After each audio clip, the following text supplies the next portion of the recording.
بسم اللہ الرحمن الرحیم الحمدللہ رب العالمین والصلاة والسلام علی افضل الانبیاء والمرسلین اما بعد فاستعیذ باللہ من الشیطان الرجیم بسم اللہ الرحمن الرحیم السلام علیکم ورحمۃ اللہ وبرکاتہ۔ عزیز طلبہ کرام، امید کرتا ہوں آپ خیر سے ہوں گے۔ انشاءاللہ آج ہم تفسیر جلالین کے درس نمبر 420 میں سپارہ نمبر 10 سے سورہ توبہ کی منتخب کردہ آیت 42 کو پڑھنے کی سعادت حاصل کریں گے، جس میں کلام باری تعالی و کلام مفسر کا ترجمہ ہوگا، ربط و تعلق آیت کو ذکر کیا جائے گا، کلام مفسر کی تشریح و توضیح کرنے کی سعادت حاصل کریں گے، اور ساتھ ساتھ درس پر ہونے والے اعتراضات کا جواب دینے کی کوشش کریں گے۔ تو آئیے طلبہ کرام بلا تاخیر بڑھتے ہیں اپنے آج کے درس کی طرف۔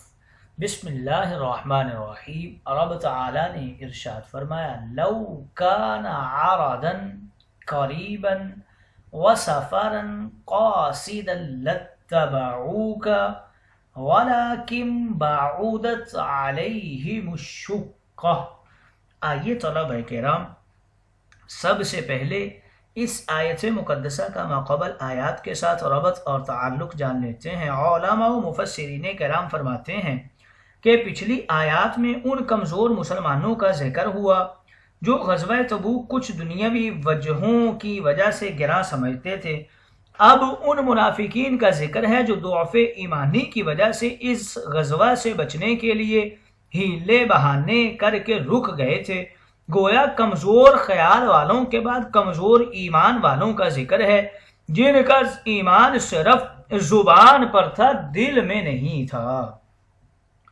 دوسرا تعلق کچھ یوں ذکر کرتے ہیں کہ پچھلی آیت کریمہ میں کمزور مسلمانوں کو سمجھا بجھا کر اپنی رحمت کی طرف بلایا اور غزوہ تبوک کے لیے راضی و آمادہ کیا۔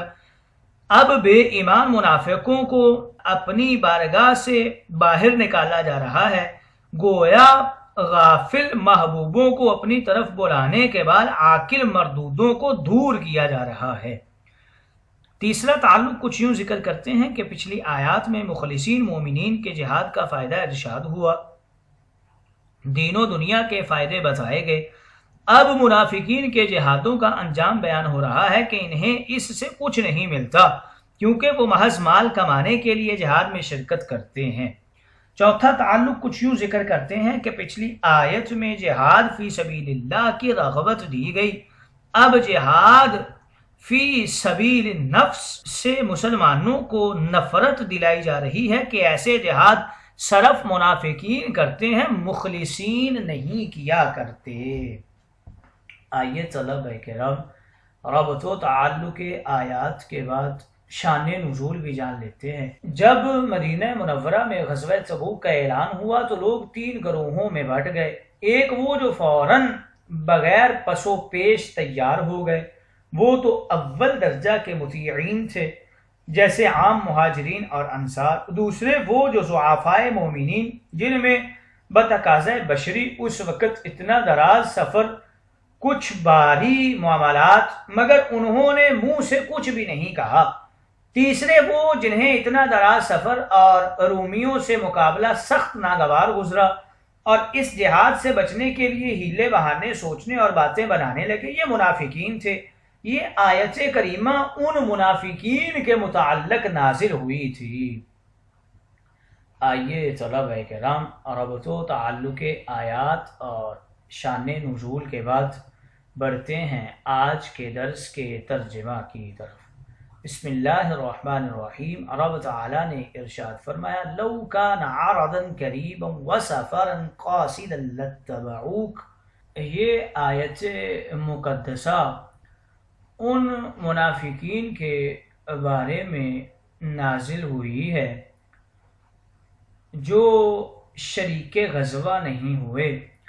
اے نبی، اگر وہ بات جس کی آپ ان کو دعوت دے رہے ہیں دنیاوی متاع سبیل حصول ہوتا اور سفر متوسط ہوتا تو وہ منافقین مال غنیمت حاصل کرنے کے لیے ضرور آپ کے ساتھ چلتے، مگر ان پر تو یہ راستہ بڑا کٹھن دشوار ہو گیا ہے، جس کی وجہ سے وہ پیچھے رہے ہیں۔ جب آپ لوٹ کر ان کے پاس آئیں گے تو وہ اللہ کی قسمیں کھا کھا کر کہیں گے کہ اگر ہم نکل سکتے، یعنی نکلنے کی حالت میں پوزیشن میں ہوتے تو آپ کے ساتھ ضرور بھی ضرور ہم نکلتے۔ وہ اپنے آپ کو جھوٹی قسمیں کھا کر ہلاکت میں ڈال رہے ہیں۔ اللہ خوب جانتا ہے کہ وہ اپنی اس بات میں جھوٹے ہیں۔ آئیے طلبہ کرام، ترجمہ کے بعد بڑھتے ہیں آج کے درس کی تشریح و توضیح کی طرف۔ یہاں ذکر کر رہے ہیں لو کان عرضا قریبا، اس فرمان عالی میں انا کا اسم پوشیدہ ہے، ھذا الجہاد، یا پھر ما تدعوہم الیہ کے معنی میں عارضی چیز یا پیش کردہ چیز۔ اصطلاح میں دنیاوی سامان کو عرض کہتے ہیں کہ یہ عارضی اور قریب الفنا بھی ہے، اور موجودہ چیز یعنی نقد بھی۔ حضور علیہ الصلوۃ والسلام نے فرمایا الدنیا عرض حاضر، دنیا موجود سامان ہے۔ پھر فرمایا کہ کل منہ البر والفاجر، جس میں سے ہر نیک و بد انسان کھاتے ہیں۔ قریب یہ بعید کا مقابل ہے، یعنی نزدیک، یا پھر آسان کے معنی میں ہے جس کا لینا قریب ہو یعنی ساحل۔ آگے فرمایا کہ وسفرن قاصدن، یہ معطوف ہے عارضن قریبن پر۔ سفر بمانے مسافری ہے یعنی حضر کا مقابل۔ قاصد بنا ہے قصد سے، اس کا معنی ہوتا ہے ارادہ۔ اب درمیانی چیز کو قاصد یا مقصد کہتے ہیں۔ اب درمیانی چیز کو اس لیے قاصد کہتے ہیں کہ اس کا قصد آسان ہوتا ہے، ہر ایک اس کے حاصل کرنے کا مقصد و ارادہ کر سکتا ہے۔ قاصد بمانے قصد والا، جیسے تامر کھجور والے کو، لابن دودھ والے کو کہتے ہیں۔ لتبعوک کے حوالے سے بتا رہے ہیں کہ یہ فرمانے والی جزا ہے لو کی، یعنی اگر یہ جہاد آسان باغنیمت ہوتا اور سفر بھی درمیانہ تو یہ منافقین ضرور آپ کے ساتھ تبوک کی طرف روانہ ہو جاتے۔ وَلَٰكِن بَعُدَتْ عَلَيْهِمُ الشُّقَّةُ، یہ جملہ پہلے جملہ پر معطوف ہے۔ بعودت یہ بعد سے بنا ہے اور اس کا معنی ہوتا ہے دوری، اور یہ قرب کا مقابل ہے۔ شک کا یہ مشقت کے معنی میں ہے دراز سفر جسے بہت محنت و مشقت سے طے کیا جائے، یعنی ان منافقوں کو اس غزوہ میں دو مصیبتیں نظر آئیں، ایک تو سفر بہت لمبا تھا اور دوسرا راستہ بڑی مشقت والا تھا اور موسم سخت گرم تھا۔ وَسَيَحْلِفُونَ بِاللَّهِ، یہ نیا جملہ ہے جس میں ایک غیبی خبر ہے جس کا ظہور غزوہ تبوک سے واپسی پر ہوگا، یعنی اے محبوب جب آپ اپنے غازیوں سمیت تبوک سے مدینہ منورہ واپس آئیں گے تو یہ منافقین آپ کے سامنے اللہ کی قسمیں کھائیں گے۔ لَوْ اسْتَطَعْنَا لَخَرَجْنَا مَعَكُمْ، یہ جملہ شرطیہ جواب قسم ہے، یعنی اگر ہم اس سفر کی طاقت رکھتے تو ہم بھی تمام تیاریوں کے ساتھ ضرور بھی ضرور تبوک روانہ ہو جاتے، مگر کیا کریں، ہم بیمار تھے، نادار تھے، گھر کے حالات سے معذور تھے، وغیرہ وغیرہ۔ یہلکون انفسہم، اس فرمان عالی کی بہت سی ترکیبیں کی گئی ہیں۔ آسان ترکیب یہی ہے کہ یہ رب تعالیٰ کا اپنا فرمان ہے، یعنی یہ منافقین اس قسم کی جھوٹی قسمیں کھا کر اپنے کو ہی ہلاک کرتے ہیں، کیونکہ جھوٹی قسموں سے بربادی آتی ہے۔ نبی کریم نے فرمایا کہ جھوٹی قسمیں گھروں کو ویران کر دیتی ہیں، اس سے روزی گھٹتی ہے، عمر کم ہو جاتی ہے۔ منافقوں کے لیے تو یہ جھوٹی قسمیں اور بھی وبال جان ہیں، ان سے ان کی منافق ظاہر ہو جاتی ہے اور یہ رسوا اور بدنام ہو جاتے ہیں۔ اس سے زیادہ ان کے لیے ہلاکت اور کیا ہوگی۔ واللہ یعلم انہم لکاذبون، یعنی اے محبوب رب جانتا ہے، آپ کو بتانا ہے کہ منافقین ان قسموں میں جھوٹے ہوں گے۔ کوئی مسلمان ان کی قسموں سے دھوکہ نہ کھائے، جھوٹا آدمی تو زیادہ قسمیں کھایا کرتا ہے۔ خلاصہ تفسیر کچھ یوں ہوگا کہ اے محبوب غزوہ تبوک میں مخلص مومنین گئے مگر تیسرا گروہ وہ منافقین نہیں گئے، کیونکہ اگر اس موقع پر مال غنیمت بآسانی حاصل ہونے کی امید ہوتی اور سفر بھی درمیانہ ہوتا، بہت دراز نہ ہوتا، تو دوسرے غزوات کی طرح اس کے لیے بھی یہ لوگ روانہ ہو جاتے اور آپ کی ہمراہی اختیار کرتے، اللہ کے لیے نہیں بلکہ اپنے ذاتی نفع کے لیے۔ مگر بات یہ تھی کہ ان پر درازی سفر گرمی کا موسم وبال بن گیا، اس لیے روانہ کیسے ہوتے؟ اب جب آپ اور آپ کے جانثاران صحابہ غازیان تبوک واپسی پر مدینہ پہنچیں گے تو یہ منافقین اللہ کی قسمیں کھا کھا کر کہیں گے کہ ہم لوگ سخت مجبور تھے اس لیے تبوک نہیں گئے، اگر ہم میں قوت و استطاعت ہوتی تو ضرور آپ کے ساتھ چلتے، ہم مجبور معذور بیمار نادار تھے کیسے جاتے۔ یہ لوگ جھوٹی قسمیں کھا کر تمہارا کچھ نہیں بگاڑتے بلکہ خود کو ہی ہلاک کرتے ہیں، ان قسموں سے انہیں دنیاوی 2-3 نقصانات پہنچیں گے، یہ قسمیں ہی ان کا پول کھول دیں گی، ان کی منافقت ظاہر کر دیں گی۔